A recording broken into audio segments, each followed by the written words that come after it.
Welcome to your law बडी। आज हम बात करेंगे सेक्शन 384 और 385 के बारे में, जो बताते हैं कि कोर्ट के सामने कंटेम्प्ट या फिर इंसल्ट होने पर क्या प्रोसीजर फॉलो होता है।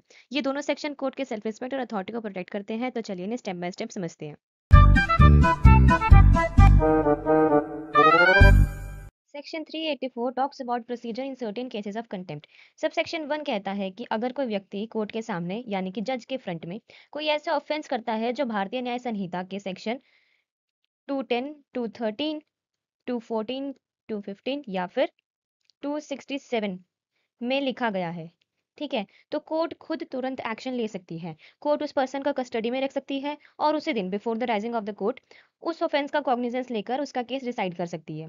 कोर्ट ऑफेंडर को एक रीजनेबल अपॉर्चुनिटी देगी अपना साइड रखने के लिए, और अगर कोर्ट को लगता है कि उसने कंटेम्प्ट किया है तो कोर्ट उसको मैक्सिमम 1000 रुपीज का फाइन या फिर एक simple imprisonment up to 1 month दे सकती है।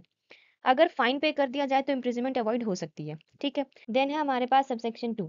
ये कहता है कि जब कोर्ट ऐसे कोई कंटेम्प्ट के केसेस हैंडल करता है तो उससे अपने रिकॉर्ड में लिखना पड़ता है कि क्या फैक्ट्स हैं, यानी कि ऑफेंस का डिस्क्रिप्शन लिखना पड़ेगा, कि उसने क्या बोला यानी कि उसके स्टेटमेंट, और कोर्ट की फाइंडिंग और सेंटेंस क्या था, ठीक है।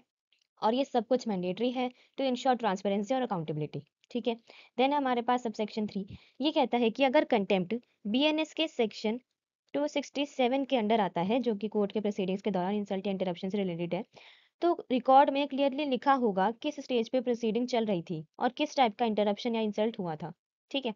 देन है हमारे पास section 385 which talks about one case to be forwarded to the magistrate. Sub section 1 कहता है कि अगर कोर्ट को लगता है कि ऑफेंस जो है वो ज़्यादा सीरियस है या फिर पनिशमेंट ऑफ 1000 रुपीज से ज़्यादा या imprisonment of more than 1 month होनी चाहिए, तो कोर्ट खुद से डिसाइड नहीं करेगी। वो अपने रिकॉर्ड में लिखेगी facts of the offence, accused के स्टेटमेंट, और फिर केस को मजिस्ट्रेट के पास भेज देगी जिसके पास उस ऑफेंस का ट्रायल करने की जुरिस्डिक्शन होगी, ठीक है। कोर्ट एक्यूज से सिक्योरिटी फॉर अपीयरेंस मांग सकती है, और अगर वो सिक्योरिटी नहीं देता तो कोर्ट उसको कस्टडी में भेज देगी डायरेक्टली मजिस्ट्रेट के पास, ठीक है। देन हमारे पास सब सेक्शन 2 ऑफ सेक्शन 385। ये कहता है कि जब मजिस्ट्रेट के पास ये केस आता है तो वो उसको ऐसे हैंडल करेगा जैसे ये एक पुलिस रिपोर्ट से शुरू हुआ हो, यानी नॉर्मल क्रिमिनल प्रोसीडिंग्स फॉलो होगा, जैसे कि विटनेस, फिर एविडेंस और फिर ट्रायल, ठीक है। मजिस्ट्रेट केस को रेगुलर प्रोसीजर से डील करेगा, नॉट द समरी, ठीक है। जस्ट फॉर एग्जांपल कि एक पर्सन कोर्ट के सामने जज से बदतमीजी करता है, ये सेक्शन 267 ऑफ बीएनएस का ऑफेंस है।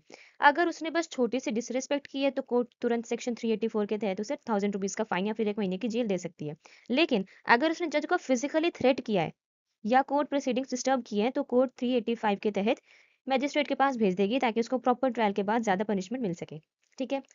So this was the very simplest explanation of section 384 and 385. If you found this video useful, do not forget to like, share and subscribe your Law Buddy for more such legal content. Thank you.